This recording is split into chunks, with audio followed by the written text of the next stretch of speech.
আসসালামু আলাইকুম। IQ Z10X 20,000 টাকার প্রাইস রেঞ্জে বর্তমান সময়ে বেশ জনপ্রিয় একটা ফোন। বিশেষ করে যারা পারফরম্যান্স সেন্ট্রিক ফোন খুঁজছেন তাদের জন্য এটা একটা বেস্ট অপশন হতে পারে। এই ফোনটাকে আমি গত 1 মাস হলো ব্যবহার করছি। এই 1 মাসে আমার যে এক্সপেরিয়েন্সটা হয়েছে সেটা আমি এখন আপনাদের সাথে শেয়ার করব। তাই না টেনে পুরো ভিডিও সম্পূর্ণ দেখুন এবং আমি কথা দিচ্ছি এই ভিডিওর শেষে এই ফোন সংক্রান্ত যাবতীয় কনফিউশন আপনার দূর হয়ে যাবে এবং আপনি এই ফোনটা কিনবেন কিনা এই বিষয়ে সঠিক সিদ্ধান্ত নিতে পারবেন। এই ফোনটা মূলত দুইটা ভেরিয়েন্টে মার্কেটে পাওয়া যায়, চাইনিজ ভেরিয়েন্ট এবং ইন্ডিয়ান ভেরিয়েন্ট। এই ইন্ডিয়ান ভেরিয়েন্টটাই মূলত গ্লোবাল ভেরিয়েন্ট, আলাদা করে কোনো গ্লোবাল ভেরিয়েন্ট মার্কেটে পাওয়া যায় না। আমি পার্সোনালি বলবো আপনি অবশ্যই ইন্ডিয়ান ভেরিয়েন্টটাই কিনবেন, ভুলেও চাইনিজ ভেরিয়েন্ট কিনবেন না।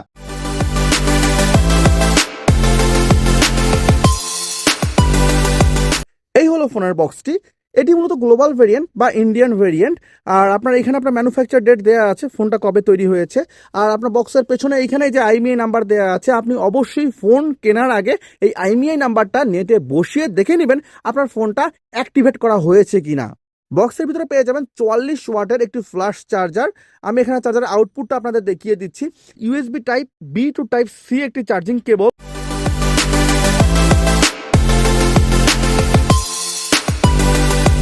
এই ফোনটাতে আপনারা পেয়ে যাবেন 6.72 ইঞ্চির একটি ফুল এইচডি প্লাস 120 হার্টসের আইপিএস এলসিডি ডিসপ্লে।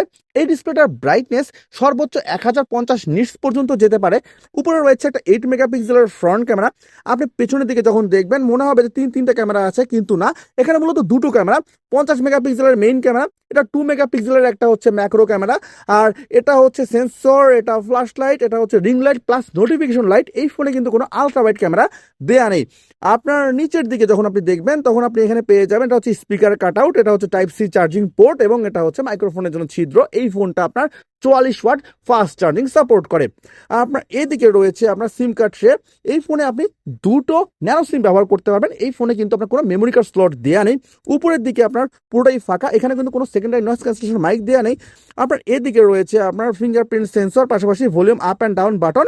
এই ফোনটার ওজন হচ্ছে আপনার 204 গ্রাম। আর আপনি যখন ব্যাক কভার দিয়ে ব্যবহার করবেন তখন কিন্তু ফোনটার ওজন প্রায় আপনার 220-25 গ্রাম হয়ে যাবে। সেই ক্ষেত্রে আপনার ফোনটা কিছুটা ভারী মনে হতে পারে। থিকনেসটা কিন্তু বেশ ভালোই কম, 8.1 মিলিমিটার থিকনেস। কিন্তু প্রবলেমটা আমার কাছে কোথায় মনে হয়েছে জানেন? সেটা হচ্ছে এই ক্যামেরা বাম্পটা। দেখুন, এই ফোনে 50 মেগাপিক্সেলের ক্যামেরা দেওয়া আছে। সো এই 50 মেগাপিক্সেলের ক্যামেরা দিয়ে এরকম একটা উঁচা ক্যামেরা বাম্পের মনে হয় না কোনো প্রয়োজন ছিল। এই ডিজাইনটা যদি তারা মিনিমাল করতো তাহলে কিন্তু ফোনটা আপনার প্র্যাকটিক্যালি ইউজ করতে বেশ ভালো লাগতো। এই ডিজাইনটার কারণে ফোনটা আপনি সারফেসে রাখবেন, এই দিকটা উঁচা হয়ে থাকে, এই দিকটা নিচা হয়ে থাকে। সো ওভারঅল আমার কাছে এই যে বিশাল ক্যামেরা বাম্পটা, এটা বিরক্তিকর মনে হয়েছে। এই বাম্পটা ছোট হইলে আমার মনে হয় ডিজাইনটা আপনার 100তে 100 দেওয়া যাইতো।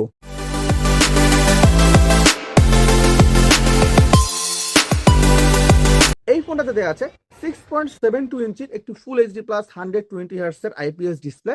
এর ব্রাইটনেস সর্বোচ্চ 1050 নিটস পর্যন্ত যেতে পারে। এখন আইপিএস শুনে অনেকেই বলবেন যে এই ফোনে অ্যামোলেড থাকা উচিত ছিল, কিন্তু ভাই এই ফোনে যে প্রসেসর দেয়া আছে এর সাথে যদি অ্যামোলেড ডিসপ্লে দেওয়া হতো তাহলে কিন্তু এই ফোনের দামটা 4 থেকে 5 হাজার টাকা বেশি হতো। সো দাম বিবেচনা করলে, প্রসেসর বিবেচনা করলে এবং 5G ফোন হিসেবে আপনার এই প্রাইসে আইপিএস ডিসপ্লে নিয়ে অভিযোগ করার কোনো সুযোগ নেই। এবং এই আইপিএস ডিসপ্লেটা বেশ ভালো কোয়ালিটির একটি আইপিএস ডিসপ্লে। কালার কন্ট্রাস্ট বলেন, আপনার ব্রাইটনেস বলেন, সবকিছুই ঠিক আছে। তবে হ্যাঁ, সূর্যের আলোতে অর্থাৎ প্রখর সূর্যের আলোতে সরাসরি ফোনটা দেখতে গেলে আপনার কিছুটা ডার্ক মনে হতে পারে। তবে এই প্রাইসে যত ফোনগুলো আছে সবগুলোতে কিন্তু ব্রাইটনেস এই লেভেলেই থাকে। এর থেকে বেশি ব্রাইটনেস আপনি এই প্রাইস রেঞ্জের অন্যান্য ফোনগুলোতে পাবেন না। সো ডিসপ্লে নিয়ে অভিযোগ করার কোনো সুযোগ নেই।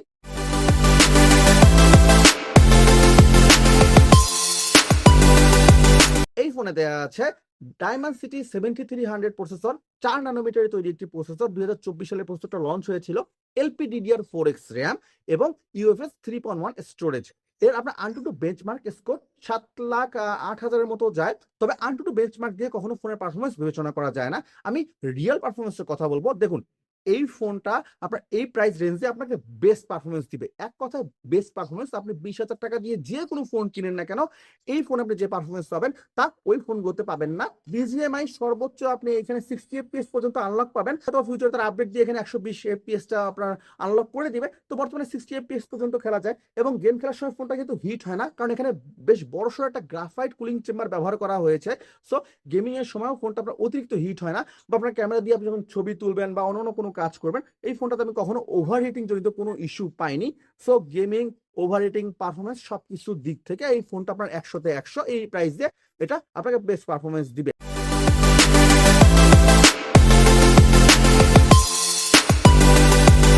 20,000 টাকার প্রাইস রেঞ্জে বর্তমানে মার্কেটে ভালো ক্যামেরা ফোন নেই বললেই চলে। আর বিশেষ করে যে ফোনগুলো পারফরমেন্স সেন্ট্রিক হয়ে থাকে সেখানে কিন্তু ক্যামেরাগুলো এমনিতে একটু দুর্বল থাকে। এই ফোনটা তার ব্যতিক্রম না। এই ফোনটা পারফরমেন্সের সেরা হলো এর ক্যামেরাটা হচ্ছে অ্যাভারেজ। পেছনে দুটো ক্যামেরা, মেইন ক্যামেরা 50 মেগাপিক্সেল, যেটা দিয়ে দিনের আলোতে আপনি ভালো ছবি তুলতে পারবেন। ছবিগুলো বেশ কালারফুল এবং কন্ট্রাস্টি থাকে।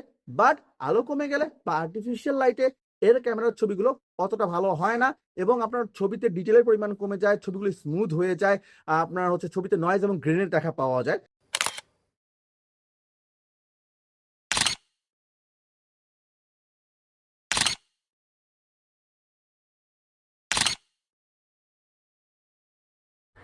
এই ভিডিওটা শুট করা হচ্ছে আইকিউ Z10X এর ব্যাক ক্যামেরা দিয়ে 4K 30fps রেজুলেশনে এবং অডিও রেকর্ড করা হচ্ছে ফোনের বিল্ট ইন মাইক্রোফোন দিয়ে। এখন পুরোপুরি ডে লাইট, অর্থাৎ দুপুরের সময় আলোর কোনো কমতি নেই। সো আপনারা দেখতেই পাচ্ছেন প্রখর ডে লাইটে ভিডিওটা কীরকম হয়। ভিডিওটা কিছুটা কালো কালো মনে হয়েছে আমার কাছে, মনে হচ্ছে ভিডিওতে লাইটের আসলে একটু অভাব আছে। আর আপনার এই ফোনটাতে কিন্তু আপনার কোনো ওআইএস নাই, আছে ইআইএস মোটামুটি স্ট্যাবিলাইজেশন দেয়, তবে ওআইএস এর মতো কিন্তু স্ট্যাবিলাইজেশন ইআইএস কখনোই দিতে পারে না। আমি হার্ড কাটতে আপনাকে দেখিয়ে দিচ্ছি আসলে স্ট্যাবিলাইজেশন কীরকম। এটা আমি ভিডিওটা হার্ড কাটতে ভিডিও করছি। তো আপনি এই ফোন থেকে যদি ভালো ভিডিও পেতে চান সেক্ষেত্রে অবশ্যই আপনাকে হাতটা অনেক স্টেবল করে ধরতে হবে এবং ভিডিও করার পরে আপনাকে পিসিতে নিয়ে এর লাইটিংটা অ্যাডজাস্ট করতে হবে। তাহলে আপনি মোটামুটি একটা ভালো ইউজুয়াল ভিডিও পেয়ে যাবেন এবং সেগুলো আপনি কাজেও লাগাতে পারবেন।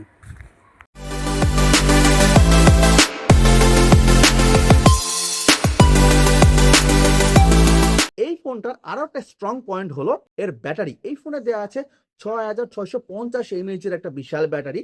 এই ব্যাটারি দিয়ে আপনি অনায়াসেই 2 দিন এই ফোনটা ব্যবহার করতে পারবেন আপনি যদি ক্যাজুয়াল ইউজার হয়ে থাকেন। আর আপনি যদি হেভি ইউজার হয়ে থাকেন, সারাদিন গেম খেলেন, তবুও আপনি এই ফোনটা দিয়ে একটানা 9 ঘন্টারও বেশি গেমিং করতে পারবেন। স্ক্রিন অন টাইমের কথা যদি বলি, অন অ্যাভারেজ আপনি এই ফোনটা দিয়ে 10 ঘন্টা প্লাস স্ক্রিন অন টাইম পাবেন। এবং এই ফোনের বক্সের ভিতরে যে চার্জার আছে 44 ওয়াটের চার্জার, সেই চার্জার দিয়ে এই ফোনটা চার্জ করতে আপনার 0 থেকে 100% হতে 1 ঘন্টা 30 থেকে 40 মিনিটের মতো সময় লাগে এবং চার্জ করার সময় এই ফোনটা খুব বেশি একটা হিট হয় না।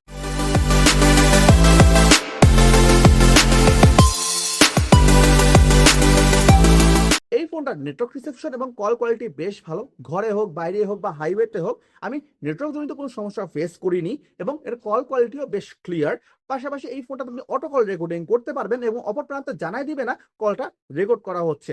এই ফোনটাতে আপনি সর্বোচ্চ 2 বছরের অ্যান্ড্রয়েড আপডেট পাবেন। এই ফোনটা লঞ্চ হয়েছে অ্যান্ড্রয়েড 15 দিয়ে, আপনি অ্যান্ড্রয়েড 17 পর্যন্ত এই ফোনটাতে আপডেট পাবেন এবং 3 বছরের সিকিউরিটি আপডেট পাবেন।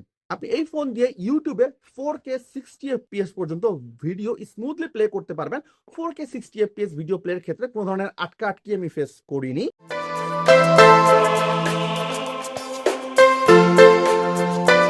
আপনি এই ফোনটা কিনবেন কিনা, এক কথা উত্তর দেবো, আপনার বাজেট যদি হয় 20,000 টাকা এবং আপনি চাচ্ছেন এই প্রাইসে এমন একটা ফোন কিনতে যেটা আপনাকে বেস্ট পারফরমেন্স দিবে, তাহলে আপনি এই ফোনটা নির্দ্বিধায় কনসিডার করতে পারেন।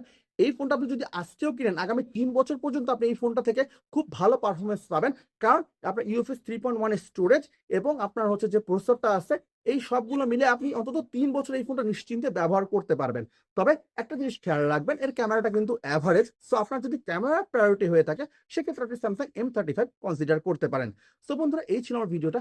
আশা করি আপনি এই ভিডিওতে আপনার প্রয়োজনীয় সকল প্রশ্নের উত্তর পেয়ে গিয়েছেন। সো ভিডিওটা ভালো লেগে থাকলে প্লিজ ভিডিওতে লাইক দিবেন, চ্যানেলটা সাবস্ক্রাইব করবেন এবং আপনি পরবর্তী আর কোন ফোনের রিভিউ দেখতে চান সেটাও কমেন্ট বক্সে জানাবেন এবং এই ফোনটা যদি কেউ ব্যবহার করেন তাহলে আপনার এক্সপিরিয়েন্সটা কমেন্ট বক্সে শেয়ার করতে পারেন। সো বন্ধুরা, ভালো থাকুন। আল্লাহ হাফেজ।